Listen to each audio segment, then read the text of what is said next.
Hello friend, welcome to friends at the rate preparation. इस channel पर मैं लेके आया हूँ आपके लिए क्लास 8 का हाफ ईयरली एग्जाम का मैथ्स का क्वेश्चन पेपर की ये वीडियो, जिसके अंदर मैं आपको करवाने जा रहा हूँ इस पूरे क्वेश्चन पेपर को सॉल्व।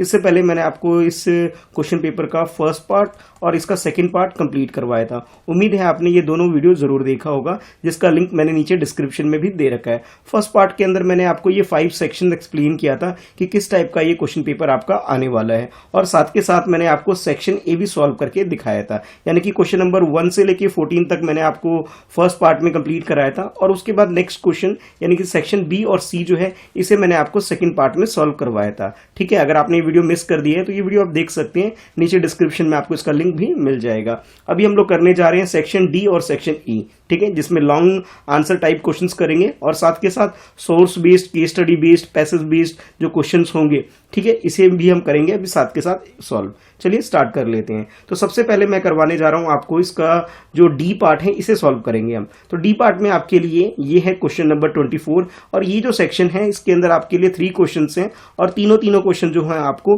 ये 5 मार्क्स के होने वाले हैं। यानी कि पूरा कंप्लीट पोर्शन जो है इस सेक्शन का ये आपका 15 मार्क्स का होने वाला है, जिसमें आप ये देख सकते हैं क्वेश्चन नंबर 24, जिसमें आपको बोला जा रहा है simplify and solve the following linear equation. ये लीनियर इक्वेशन आपको गिवन है, इसे सॉल्व करने के लिए बोला जा रहा है। जैसे इसका फर्स्ट पार्ट देखते हैं, यहाँ जेड आपको वेरिएबल गिवन है, और सेकंड पार्ट आप देखेंगे तो यहाँ आपको एक्स वेरिएबल गिवन है। तो ये फर्स्ट वाले में हमें जेड की वैल्यू और सेकंड वाले में हमें एक्स की वैल्यू फाइंड आउट करनी है। तो इसे पहले सिंप्लीफाई करते जाएंगे। तो जैसे ये 3 बाहर है, तो जब आप इसे मल्टीप्लाई करेंगे तो ये 15 जेड हो जाएगा, ये 21 हो जाएगा। इसे आप मल्टीप्लाई करेंगे तो ये 18 जेड हो जाएगा, माइनस माइनस यहाँ प्लस हो जाएंगे, और मल्टीप्लाई करोगे 22 हो जाएगा। उसके बाद यहाँ पे जो आपके पास ये 8 है और ये 4 है, ये मल्टीप्लाई होंगे तो ये आपके पास 32 जेड हो जाएगा। और 13 को जो माइनस वाला है, और जब ये बाहर जो प्लस वाला 4 है, तो जब ये मल्टीप्लाई करेंगे तो माइनस में साइन आएगा, ठीक है। लेकिन 13 को जब आप इससे मल्टीप्लाई करेंगे तो आपके पास 54 हो जाएगा, और माइनस 17 एज इट इज इसे रख लो।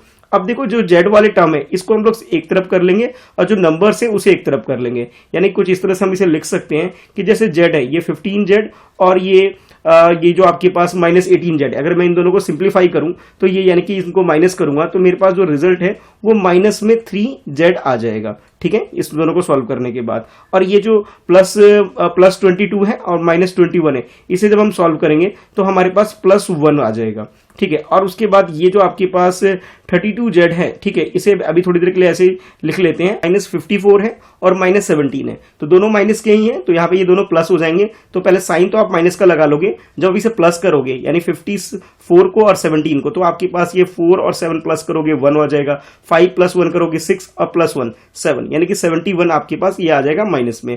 अब देखिए यहाँ पे ये जो माइनस वाला है और ये जो प्लस वाला जो आपको दिख रहा है, तो ये हम ऐसा करते हैं, जेड को एक तरफ कर लेते हैं और नंबर को एक तरफ कर लेते हैं। तो ये आपके पास 3 जेड है ये रहा, और माइनस 32 जेड हो जाएगा, और इधर जो माइनस 71 है ये प्लस 1 जो है इधर आके माइनस हो जाएगा, यानी कि माइनस 1 हो गया ये, ठीक है। जब इसे फर्दर सॉल्व करेंगे तो यहाँ 32 में 3 प्लस करोगे तो आपके पास ये 35 जेड हो जाएगा, लेकिन साइन माइनस करेगा। और ये आपके पास जो 71 माइनस में है और 1 है, ये दोनों ही माइनस के हैं, तो प्लस हो जाएगा, 72 हो जाएगा, लेकिन साइन माइनस करेगा। अब जेड की वैल्यू अगर हमें निकालनी है तो हम यहाँ लिख सकते हैं, यहाँ पे जो ये नंबर है आपके पास 72/35, और ये माइनस माइनस भी से आप कैंसिल कर देंगे, ठीक है, ये वाला माइनस और ये वाला माइनस, तो आपके पास रिजल्ट 72/35 आ जाएगा। इसके बाद सॉल्व करते हैं इसका सेकंड पार्ट। तो सेकंड पार्ट में जैसे ही आप देख सकते हो यहाँ हमें x की वैल्यू फाइंड आउट करनी है, ठीक है। तो पहले तो हम इसे सिंप्लीफाई कर लेते हैं एक बार। तो जैसे ये प्लस 1 है, ठीक है, ये जो प्लस 1 है इसको हम अगर हम एलसीएम लेकर के इसे भी हम सॉल्व कर लेंगे। तो मैं ऐसा करता हूँ, पहले सबको एक तरफ कर लेता हूँ। ये जैसे 6x + 1 डिवाइड बाई 3 + 1, और ये जो आपके पास 3 है, इन सब का अगर हम एलसीएम लेंगे तो इसे हम सॉल्व कर पाएंगे, ठीक है। और ये डिवाइड बाई 6 है, तो जैसे आप इसे 3 इसका एलसीएम लेंगे तो ये आपके पास 6x + 1 हो जाएगा, और इसके नीचे कुछ नहीं है तो 1 हो जाएगा। और फिर 1 को और 3 को अगर आप एलसीएम को इस नंबर से 1 से डिवाइड करेंगे तो आपके पास 3 आ जाएगा। 3 को 1 से मल्टीप्लाई करेंगे, ठीक है, तो 3 हो जाएगा। तो यानी कि कुछ इस तरह से आप लिख सकते हो उसे ठीक है, ये इधर तो आपके LHS में इधर आ गया और RHS में x माइनस 3 डिवाइड बाई 6 हो जाएगा। अब जब इसे सिंप्लीफाई करोगे तो आपके पास ये 6x प्लस 4 हो जाएगा आपके पास, और इधर आपके पास डिवाइड में 3 है और इधर आपके पास x माइनस 3 डिवाइड बाई 6 है। अच्छा, अब उसके बाद फर्दर हम लोग ये कर सकते हैं कि ये जो है हमारे पास पूरा कंप्लीट पोर्शन, इसे क्रॉस मल्टीप्लाई करेंगे। तो जब क्रॉस मल्टीप्लाई करोगे तो पहले तो इधर ये 3 आ जाएगा, 3 मल्टीप्लाई में 6x प्लस 4 हो जाएगा, और इधर आपके पास 6 मल्टीप्लाई बाय x माइनस 3 हो जाएगा। देखो अब यहाँ पे 3 1 जा 3 और ये 3 2 जा 6 भी हम इसे सॉल्व कर सकते हैं, यानी कि यहाँ 1 बच गया तो मैं यहाँ लिख सकता हूँ 6x प्लस 4 लिख सकता हूँ, और यहाँ पे जो 2 है इस 2 को अंदर वाले से मल्टीप्लाई करेंगे यानी कि 2x माइनस 6 हो जाएगा। अब इसको सॉल्व करोगे तो यहाँ 6x इधर और ये 2x जो प्लस वाला है इसे साइड चेंज करोगे तो माइनस 2x हो जाएगा, माइनस 6 है और साइड चेंज करके माइनस 4 हो जाएगा। तो आपके पास यहाँ इसे सॉल्व करोगे तो आपके पास ये 4x आ गया और यहाँ आपके पास इसे सॉल्व करने के बाद माइनस 10 हो जाएगा। तो यानी कि फर्दर जब इसका रिजल्ट निकालोगे यानी आंसर निकालोगे तो आपके पास जो x की वैल्यू है माइनस 10/4 हो जाएगा, जिसे आप सॉल्व करके कुछ इस तरह से लिख सकते हो डिवाइड करने के बाद माइनस 5/2, यानी कि यहाँ पे x की वैल्यू जो है आपके पास है माइनस 5/2 आ गई। और अगर हम z की बात करें तो z की वैल्यू आपके पास 72/35 आ गई। तो इस क्वेश्चन में जैसे आपको x और z की वैल्यू फाइंड आउट करने के लिए बोला गया था, इसे आप कंप्लीट सॉल्व कर दोगे तो आपको ये पूरे मार्क्स मिल जाएंगे। ठीक है, तो इस तरह से इस क्वेश्चन को आप सॉल्व कर सकते हैं। इसके बाद नेक्स्ट है आपके लिए क्वेश्चन नंबर 25। इस क्वेश्चन में आपको बोला जा रहा है fill in the blank first, second, third, fourth and fifth in the second column to complete the property. यहाँ देखिए डायग्राम्स आपको गिवन है और उस डायग्राम में डिफरेंट आपको ये जो डायग्राम ड्रॉ किए गए उसकी प्रॉपर्टीज आपको इधर राइट साइड में गिवन है, और देखिए यहाँ नंबर भी गिवन है, फर्स्ट, सेकंड, थर्ड, फोर्थ और फिफ्थ। ये जो ब्लैंक है इस ब्लैंक को हमें फिल करना है ताकि जो प्रॉपर्टी है ये पूरी हो जाए। जैसे पहले है पैरेललोग्राम, पैरेललोग्राम के बारे में मेंशन किया गया है, यहाँ इसकी प्रॉपर्टी दी गई है कि अपोजिट साइड्स आर इक्वल। ठीक है, फर्स्ट प्रॉपर्टी है। सेकंड आपको बोला जा रहा है अपोजिट साइड्स के बारे में तो पहले दिया गया, सेकंड टाइम में बोला जा रहा है कि अपोजिट एंगल आर। अब देखो यहाँ पे जो अपोजिट एंगल्स भी होते हैं इसके, ये भी इक्वल होते हैं, तो आप यहाँ पे जो टर्म यूज कर सकते हो इक्वल फिल करोगे तो ये प्रॉपर्टी कंप्लीट हो जाएगी। सेकंड देखो रोम्बस, रोम्बस के बारे में फर्स्ट बोला जा रहा है all the property of parallelogram of a parallelogram diagonal are dash to each other. इसके जो डायगोनल होंगे यानी कि यहाँ पे जो डायगोनल क्रिएट होगा ये डायगोनल क्या होंगे, इक्वल होंगे एक दूसरे के, यानी बाइसेक्ट भी करते हैं इक्वल भी होते हैं। तो आप यहाँ लिख सकते हो इक्वल टू ईच अदर या बाइसेक्ट टू ईच अदर, दोनों बात सही है, इक्वल भी आप मेंशन कर सकते हो, बाइसेक्ट भी मेंशन कर सकते हो। तो इस तरह से आप यहाँ पे अपने आंसर को फिल कर सकते हो।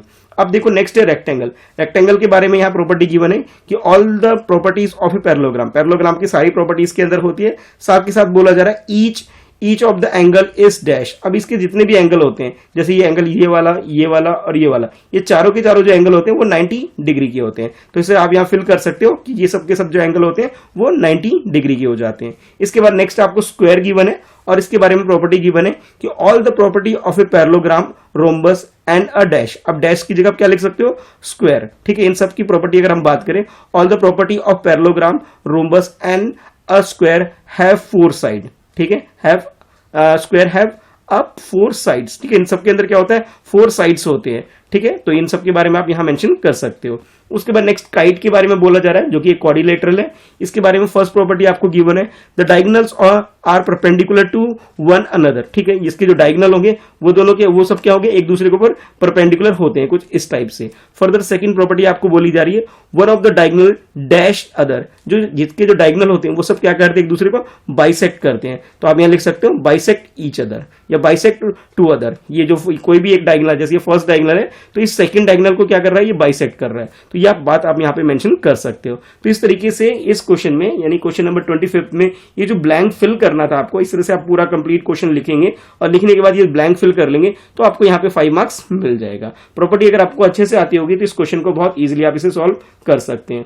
इसके बाद नेक्स्ट है आपके लिए क्वेश्चन नंबर 26 क्वेश्चन में आपको बोला जा रहा है the population of A village was 20,000 in year 2019. It increased at the rate of 5% per annum.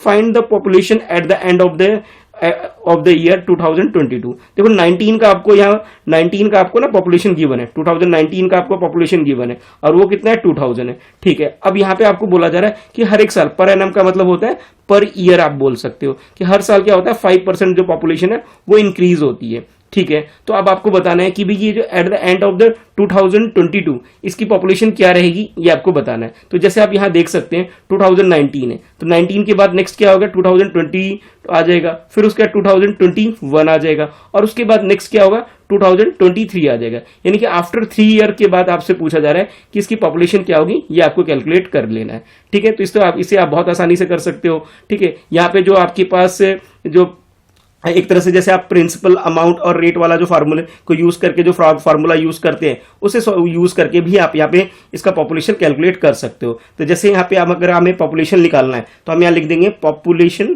ठीक है, population at the end of year 2022 के बाद हमारा पॉपुलेशन क्या होगा, ये कैलकुलेट करना है। तो यहाँ पे 2000 को 1 प्लस आर यानी कि रेट ऑफ जो इंक्रीमेंट लग रही है हर साल वो 5% है, तो 5/100 हो जाएगा।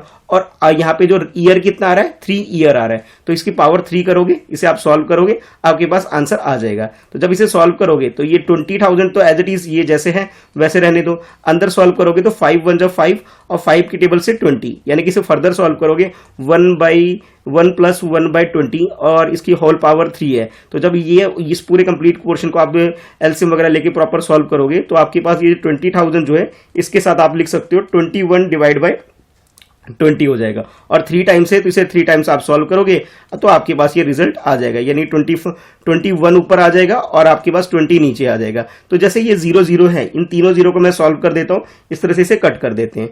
ठीक है, अब उसके बाद यहाँ पे आपके पास क्या क्या बचा है, तो देखो यहाँ 20 है, यहाँ 2 2 2 3 टाइम्स है। आप चाहो तो इस 2 से इसको डिवाइड भी कर सकते हो, 2 1 2, तो ये आपके पास 10 आ जाएगा। ठीक है, अब इस 2 1 2 करोगे तो यहाँ आपके पास 5 आ जाएगा। तो फर्दर आप ये कह सकते हो कि ये आपके पास 21 मल्टीप्लाई बाय 21 मल्टीप्लाई बाय 21 है। ठीक है, ये आ गया, और नीचे ये लास्ट में जो फाइनली जो आपके पास बचा है 2 बचा है। अगर आप 21 का क्यूब जानते हो तो इस क्वेश्चन को बहुत आसानी से कर लोगे। तो पहले आप 21 का क्यूब निकाल लेंगे, और क्यूब निकालने के बाद जो भी रिजल्ट आएगा उसे 2 से डिवाइड कर लोगे तो आपके पास फाइनल आंसर आ जाएगा। तो यहां तक मैं आपके लिए छोड़ देता हूं, आप इसे मल्टीप्लाई करके कर सकते हैं। देखिए एक बात ध्यान रखिएगा कि जब भी आपके पास ना पॉपुलेशन डेसिमल में आता है तो हम डेसिमल वाले को कंसीडर नहीं करते, यानी कि इसके पहले का जो भी वैल्यू आएगा आपके पास उसे ही आप अपने आंसर के लिए हम लोग ले सकते हैं। ठीक है, तो इस तरह से आप इस क्वेश्चन को सॉल्व कर सकते हैं, यानी कि at the end of the 2022 population क्या होगा इसे सॉल्व करके आप निकाल सकते हैं। छोटा सा मल्टीप्लिकेशन वाला काम है, यह मैं आपके लिए छोड़ रहा हूं। इसके बाद नेक्स्ट है आपके लिए सेक्शन ई। सेक्शन ई के अंदर ये जो क्वेश्चन है 2 क्वेश्चन होंगे, और ये दोनों के दोनों जो क्वेश्चन है ये आपके 4 मार्क्स के होने वाले हैं, यानी कि ये जो सेक्शन है आपका 8 मार्क्स का कंप्लीट पोर्शन है। ठीक है, केस स्टडी बेस्ड क्वेश्चन है, इसे पढ़ लेते हैं। तो जैसे ये फर्स्ट क्वेश्चन है इस पूरे सेक्शन के अंदर, क्वेश्चन नंबर 27, इसमें आपको बोला जा रहा है in the given pie chart give the marks score in examination by a student Hindi, English, mathematics, social science and science. If the total marks scored by a student were 540, answer the following. देखिए एक student है जिसकी total marks आपको given है 540 है, और इसमें आपसे क्वेश्चन पूछा जा रहा है कि find the marks score in each subject, यानी कि जितने भी सब्जेक्ट हैं हर एक सब्जेक्ट के मार्क्स को कैलकुलेट करिए। तो जैसे मुझे मैथ्स का अगर मुझे कैलकुलेट करना है तो मैथ्स में मैं क्या करूंगा कि 90/360 कर लूंगा पहले, और इसे 540 से मल्टीप्लाई करूंगा, मेरा आंसर आ जाएगा। इंग्लिश का अगर मुझे कैलकुलेट करना है तो इंग्लिश में क्या हो रहा है 55 डिग्री का एंगल बन रहा है, तो 55 डिवाइड बाय 360 करूंगा और मल्टीप्लाई बाय 540 करूंगा। इस तरह से इंग्लिश का कैलकुलेट कर सकता हूं। हिंदी की बात करें तो 70 डिवाइड बाय यहां 360 हो जाएगा, और ये मल्टीप्लाई बाय 540 हमारे पास ये आ जाएगा, जिसे हम सॉल्व करेंगे तो हमारे पास हिंदी के मार्क्स आ जाएंगे। इसी तरह नेक्स्ट अगर आप साइंस का कैलकुलेट करना चाह रहे हो तो 80/360 करोगे, मल्टीप्लाई बाय 540 करोगे तो आपके पास आंसर आ जाएगा। और उसके बाद सोशल साइंस की बात करें तो 65 यहाँ पे डिग्री में गिवन है, तो 65 डिवाइड बाय 360 मल्टीप्लाई बाय आप यहाँ पे 540 करोगे तो आपके पास आंसर आ जाएगा। यानी कि फर्स्ट पार्ट जिसमें आपको हर एक सब्जेक्ट के मार्क्स को कितना स्कोर किया इसे कैलकुलेट करना है, तो आप इस तरह से एंगल को यूज करके आप 1 बाय 1 सबको कैलकुलेट कर सकते हो। ठीक है, तो ये एक मैं करके दिखा देता हूं, बाकी आप लोग खुद से करेंगे। कैसे करना है प्रोसीजर मैंने आपको बता दिया। अब देखो 91 जा 90, 94 जा आपके पास 360 होता है। ठीक है, अब इस 4 से 540 को डिवाइड कर लेते हैं, 2 से डिवाइड करेंगे तो हमारे पास रिजल्ट यहाँ पे 2 आ जाएगा, और ये हमारे पास 270 आ जाएगा। ठीक है, अब 2 1 जा 2 ये सॉल्व कर लिया मैंने, और इसे डिवाइड करेंगे तो हमारे 135 आएगा। यानी कि मैंने आपको मैथ्स का मार्क्स कैलकुलेट करके बता दिया कि 135 आ गया। बाकी आप इन सबको सिंप्लीफाई करेंगे कि करके तो आपके पास हर एक सब्जेक्ट के मार्क्स आ जाएगा। ठीक है, अब नेक्स्ट क्वेश्चन देखो, सेकंड पार्ट जो इसका, इसमें आपको बोला जा रहा है examine whether the sum of the marks obtain in social science and sign mathematics. Social science और मैथमेटिक्स, देखिए मैथ्स के अंदर ना 90 डिग्री का एंगल क्रिएट हो रहा है और सोशल साइंस की बात करें तो इसमें 65 डिग्री का एंगल क्रिएट हो रहा है। इन दोनों को कंबाइंड कर लूं मैं तो 155 डिग्री का एंगल क्रिएट हो रहा है। ये मैंने बात करी है मैथ्स की और सोशल साइंस की। ठीक है, उसके बाद नेक्स्ट आपको बोला जा रहा है कि साइंस का और हिंदी का और देख लीजिए। तो साइंस के मार्क्स अगर हम देखें, साइंस का जो एंगल क्रिएट हो रहा है वो 80 डिग्री का हो रहा है और हिंदी का जो हो रहा है वो आपके पास 70 डिग्री का हो रहा है। ठीक है, तो टोटल करोगे तो आपके पास 150 आ जाएगा। क्वेश्चन में ये पूछा गया था कि examine whether the sum of the marks obtained in social science and the mathematics is more than and that in the science or and the Hindi, कि भाई इन दोनों कंपैरिजन करके बताइए क्या सोशल साइंस और मैथ्स के जो कंबाइंड मार्क्स है वो साइंस और हिंदी मार्क्स से ज्यादा है। बिल्कुल ज्यादा है भाई, वो इसलिए क्योंकि आप देख सकते हैं कि ये टोटल इनका क्या हो रहा है, आपके पास 155 डिग्री क्रिएट हो रहा है और इसका कितना हो रहा है 150 डिग्री हो रहा है। तो इस तरह से आप यहां कह सकते हो कि भाई इसके मार्क्स ज्यादा है। आप चाहो तो इनके मार्क्स भी कैलकुलेट कर सकते हो। इन दोनों का सम निकालना हो तो आप यहां पे क्या करोगे कि इसे 540 से मल्टीप्लाई कर लोगे और डिवाइड कर दोगे 360 से, तो आप इन सब का सम यानी कि इनके मार्क्स का टोटल निकाल सकते हो। इसी तरह इसका निकालना है तो आप 360 से इसे डिवाइड कर लोगे और 540 से मल्टीप्लाई कर लोगे, तो इसके भी कंबाइंड मार्क्स निकाल सकते हो और इनका भी कंबाइंड मार्क्स आप निकाल सकते हो। तो वहां से भी कंपैरिजन करके आप दिखा सकते हो। तो इस तरीके से ये पूरा कैलकुलेशन करने के बाद जब आप ये आंसर निकाल लोगे तब जाके आपको इस क्वेश्चन के अंदर जो ये 4 मार्क्स है ये आपको मिल जाएंगे। ठीक है, तो इस तरह से आप क्वेश्चन नंबर 27 को सॉल्व कर सकते हैं। इसके बाद नेक्स्ट है आपके लिए क्वेश्चन नंबर 28। ठीक है, ये 28 क्वेश्चन जो है आपके लिए, इसमें एक पिक्चर आपको गिवन है और क्वेश्चन में बोला जा रहा है कि Radha enter a shopping mall to purchase a frock. Radha एक बच्ची है, वो फ्रॉक खरीदने के लिए एक मॉल में जाती है। The list price of A frock was 220 rupees. यहाँ पे फ्रॉक का जो प्राइस है लिखा हुआ है वो 220 रुपीज लिखा गया है। अ discount of 20% was announce on sale, और सेल के अंदर बोला जा रहा है कि इसके अंदर 20% का डिस्काउंट भी दिया जाएगा। What is the amount of discount, तो सबसे पहले तो आपको डिस्काउंट का अमाउंट निकालने के लिए बोला जा रहा है। देखिए लिस्टेड प्राइस जो है वो आपके पास 220 है और डिस्काउंट कितना बोला जा रहा है 20% बोला जा रहा है, तो इसका 20% निकाल लीजिए, आपके पास डिस्काउंट आ जाएगा। ठीक है, तो मैंने 0 0 कैंसिल कर दिया। अब 22 को 2 से मल्टीप्लाई करोगे तो आपके पास 44, तो आप ये कह सकते हो जो डिस्काउंट का जो अमाउंट है वो 44 रुपीज हो गया। ठीक है, यानी कि आपने इसका फर्स्ट पार्ट सॉल्व कर दिया जिसमें आपको ये डिस्काउंट कैलकुलेट करने के लिए बोला जा रहा था और आपने ये डिस्काउंट निकाल लिया। अच्छा, इसके बाद सेकंड पार्ट में आपको बोला जा रहा है कि सेल प्राइस और निकाल लीजिए। देखिए यहाँ पे लिस्टेड प्राइस जो है आपके पास, ठीक है, सेल प्राइस निकालने के लिए हम क्या करेंगे, जो लिस्टेड प्राइस है यानी कि 220 जो है, इसमें से मैं क्या करूंगा इस 44 को यानी कि डिस्काउंट को माइनस करूंगा तो मेरे पास ये आंसर आ जाएगा। तो बहुत आसानी से इसे आप माइनस करके इसका जो सेलिंग प्राइस है वो आप निकाल सकते हो। ठीक है, तो इस तरीके से ये जो 28 क्वेश्चन है जो आपके इस क्वेश्चन पेपर में लास्ट क्वेश्चन है, इसे भी आप सॉल्व कर सकते हो इसके माइनस करने के बाद। तो ये क्वेश्चन आपका 4 मार्क्स का है और प्रीवियस क्वेश्चन भी आपका ये 4 मार्क्स का था, यानी कि सेक्शन ए जो है, ई जो है आपका ये 8 मार्क का हो गया। आई होप आपको ये सारे क्वेश्चन अच्छे से क्लियर हो गया। फिर भी कोई डाउट है, कुछ क्वेश्चन है अगर आपके दिमाग में, तो आप नीचे कमेंट में लिख के पूछ सकते हो। इसके अलावा आप मुझे इंस्टाग्राम पे फॉलो कर लो, जहां मैसेज करके भी आप अपने डाउट्स वगैरह पूछ सकते हो। फर्स्ट पार्ट सेकंड पार्ट अगर आपने मिस कर दिया है तो नीचे डिस्क्रिप्शन में आपको मिल जाएगा। फर्स्ट पार्ट के अंदर मैंने आपको सेक्शन ए कंप्लीट कराया हुआ है जिसके अंदर क्वेश्चन नंबर 1 से लेके 14 तक क्वेश्चन सॉल्व करवाया हुआ है, और उसके बाद ये जो सेक्शन बी एंड सी जो है इसे मैंने सेकंड पार्ट में करवाया हुआ है। ठीक है, वीडियो अगर आपको पसंद आती है वीडियो को लाइक जरूर करिएगा, अपने दोस्तों में से शेयर जरूर करना। चैनल फ्रेंडशिप प्रिपरेशन को सब्सक्राइब कर लीजिए ताकि न्यू वीडियो आप मिस ना करें, इसकी नोटिफिकेशन आपको रिसीव हो सके। मेरा सेकंड चैनल है मेरे नाम से ही है, उसे भी सब्सक्राइब कर लीजिए, जो चैनल का नाम है मिस्टर कृष्णा शाह। जरूर सब्सक्राइब करके बेल आइकन जरूर प्रेस करना। इसके अलावा हाफ ईयरली एग्जाम के लिए मैंने एक प्लेलिस्ट भी क्रिएट कर रखा है, उस प्लेलिस्ट में जाकर के आप सारे वीडियोस भी आप देख सकते हो आपके हाफ ईयरली क्वेश्चन पेपर से रिलेटेड, जिसका लिंक भी मैंने नीचे डिस्क्रिप्शन में दे रखा है। ठीक है, thanks for watching, bye bye.